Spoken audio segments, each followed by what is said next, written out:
Arya let out a low groan and licked her lips. They were bruised, and a little blood had begun to appear. Her lipstick was smudged, her hair completely disheveled. In that state, to Rudraksh, she looked even more tempting. "Sweetheart," he said softly, "I'll teach you the real lesson on our honeymoon. For now, go and sleep. Or should I do something more before that?" As he spoke, his gaze settled on Arya's chest. Seeing this, Arya hurriedly covered herself with her hands. The very next moment, she was pushed onto the bed.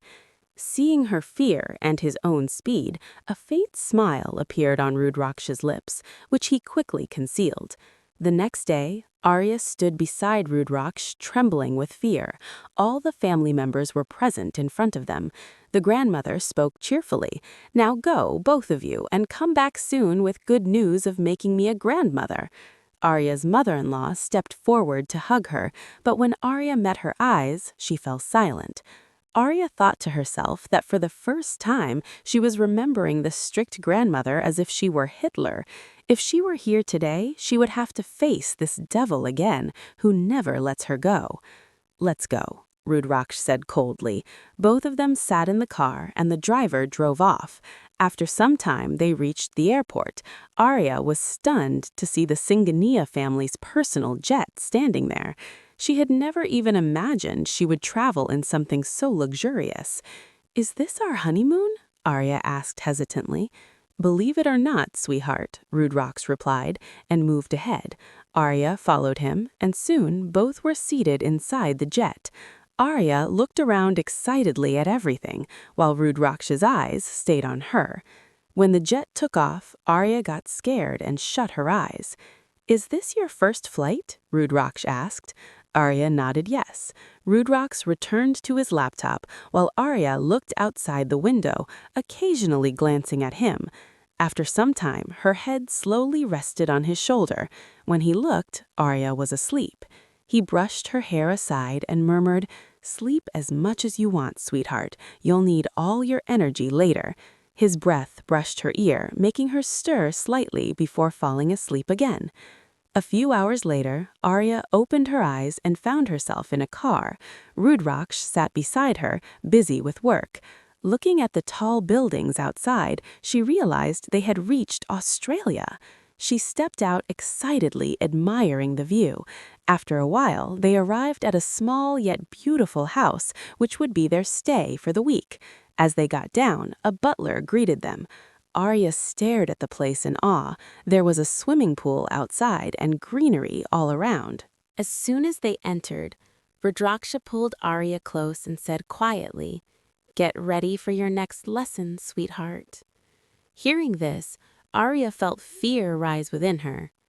They entered their room. Holding her close again, Rudraksha repeated, "Prepare yourself." Arya pushed him away and said, "I don't want to learn anything. I'm tired." The moment she did that, she realized her mistake.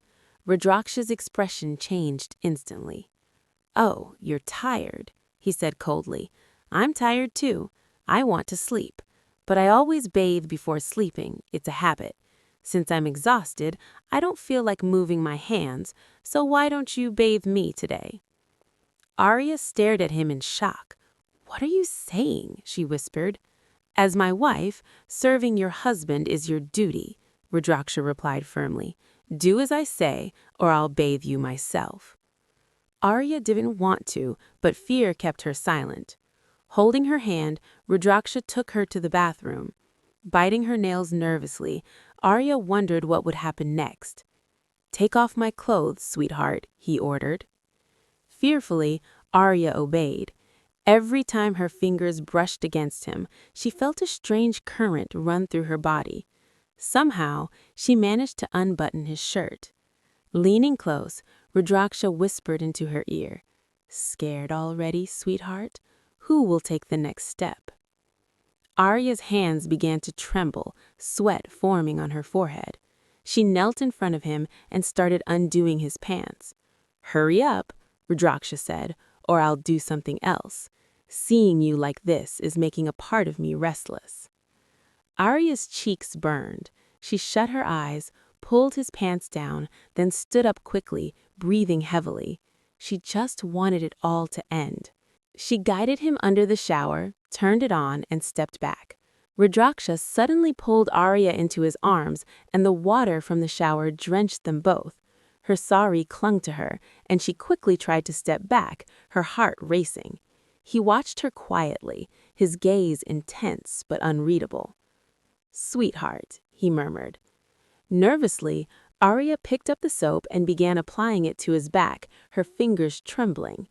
When she moved to stand in front of him, he placed his hands on the wall, leaning closer, his eyes locked onto hers. For a moment, the world felt still. Arya got lost in his gaze, her breath growing uneven, before she looked away, flustered. Suddenly, Rudraksha held her waist and drew her close. His touch was firm but slow, making her pulse race. He leaned in, brushing his lips against hers, a fleeting, teasing contact that made her shiver. "Your lips," he whispered softly. Arya's heartbeat thundered in her ears. The closeness, the warmth, the sound of water around them, it all felt overwhelming. He held her protectively, her forehead resting against hers, before slowly pulling back. "Enough for now," he said quietly. The moment lingered between them, unspoken, charged with emotions neither of them was ready to name. Arya moved away and slid down against the wall, clutching her chest as she struggled to breathe. Her breaths came fast and uneven. Rudraksha watched her for a moment before speaking, his tone calm but sharp. "You really have very little stamina," he said lightly. "At this rate, you will be exhausted too soon." That snapped something in her. Arya looked up, anger flashing in her eyes. "Then let it end," she shot back. "I don't like you, and I don't hate you either, but I hate your touch. I hate your voice." Her words clearly irritated him. Rudraksh sat beside her, his presence overwhelming even without effort. "I might ruin you," he said quietly, "but only after you fill my heart completely." He tilted his head, studying her reaction. "And you said you don't like my touch." His voice dropped. "Your body says something very different." Arya's face burned with a mix of anger and humiliation. "That's not true," she said quickly. "I react because it hurts, because you force things." He caught her hand gently but firmly. "Fine," he said. "Today I won't touch you. You will." The meaning of his words made her freeze. Before she could pull away, his voice hardened just enough to frighten her. "Do as I say, sweetheart, or I won't be this patient." Trembling, Arya obeyed, closing her eyes as instructed. He said nothing more, only resting a hand on her head, slowly running his fingers through her hair until her breathing steadied. Time passed in silence. When Rudraksh finally stepped out of the bathroom, there was an unreadable calm on his face. He sat on the sofa, scrolling through his phone. A while later, Arya emerged, wrapped in a bathrobe that barely reached her thighs. Her movements were stiff, her discomfort obvious as she kept rubbing her arms, trying to ease the ache. Their eyes met. She looked away first. She went to her bag, changed quietly, and returned just as their food arrived. Arya served him automatically and sat down to eat when his voice stopped her. "Your husband is hungry and you're eating first?" he asked coolly. "Is this what you learned?" A painful smile crossed her lips. "Family," she thought bitterly. "You need one to learn these things." Lost in her thoughts, she didn't notice him watching until he spoke again. "Where did you disappear, sweetheart?" In a low voice, she replied, "Please eat." He leaned back. "I'm tired. Feed me." Too drained to argue, Arya did as she asked, silently finishing the meal that way. Later that night, Arya woke briefly and realized she was trapped in his arms. His hold was firm, possessive, as if she might vanish if he loosened it. "When will I be free from this man?" she thought. "He clings to me like a shadow." Tears burned her eyes. "God, only you can save me now." Her body ached, her heart heavier than ever. Yet, despite everything, Rudraksh had crossed no final line that night, and that confused her more than the pain itself. But whatever he had done that morning, Arya could never erase it from her memory. Slowly, she pushed herself to the side of the bed and tried to stand up. At that exact moment, she lost her balance and fell straight onto Rudraksh. Her heart skipped a beat. "Close your eyes, Arya," she scolded herself silently. Gathering courage, she slowly opened her eyes and looked at him. His eyes were closed. A wave of relief washed over her. She tried to move again, but suddenly Rudraksh opened his eyes. Arya gasped and immediately moved back in fear. Before she could escape, Rudraksh wrapped an arm around her waist, pulled her closer, turned her around, and pressed his lips on hers. Arya felt like she was sinking. This man truly had no peace, not even for a second. When he finally let her go, she inhaled sharply, her chest rising and falling rapidly. "It's you," she said breathlessly. "What are you doing?" Rudraksh raised an eyebrow. "That's exactly what you were doing. Sweetheart, a little morning romance." Arya glared at him. "I wasn't doing anything like that." He leaned closer, his gaze intense. "So I looked like a bed to you, but you fell on me and kept staring?" Inside her head, Arya snapped back angrily. "Better than looking at someone like you, I might go blind." But she didn't have the courage to say it out loud. Instead, she released her frustrations silently in her thoughts. "I need to freshen up," Arya said quickly. "Please let me go." Rudraksh smirked. "The thing we left incomplete last night, shouldn't we finish it first?" Her eyes widened in shock. Just as he leaned closer, his phone rang. Annoyed, Rudraksh stepped back and answered the call. Seeing the chance, Arya rushed into the bathroom and locked the door. After some time, he knocked. "Do you plan on settling in there?" he called out. "Come out quickly, sweetheart." Arya's hands trembled. Fear crept back. She didn't want a repeat of last night. She stayed silent until she was sure he wouldn't force his way in. When she finally came out, Rudraksh was already dressed. Saying she was bored, Arya left the room and began wandering around the house. She explored the garden, walked past the swimming pool, and finally sat at its edge, dipping her feet into the water. Lost in thought, she reflected on how her life had changed in the blink. She was married now, bound to a man who neither respected her nor cared for her feelings. Even if she wanted to leave, she couldn't. Her stepmother had sold her fate long ago.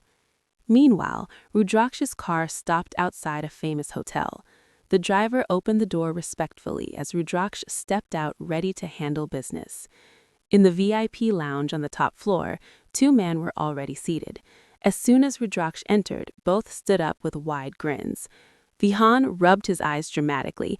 "I can't believe it! RS is here! Looks like marriage made you even more handsome, right, Arav?" Arav laughed. "He's right. Even the toughest people change after marriage." They high-fived and laughed loudly. Suddenly, Rudraksh grabbed the gun and fired several shots into the air. Both men screamed and ran around before hiding behind the sofa. When the bullets ran out, Rudraksh calmly sat down like a king. "Come out," he ordered coldly. They slowly emerged and sat in front of him. Arav gulped. "Brother, why are you shooting at us?" Rudraksh smiled faintly. "Because you're the only ones who can tolerate me. But remember, there are other ways to kill, too." Arav sat silent. Bihan quickly changed the topic.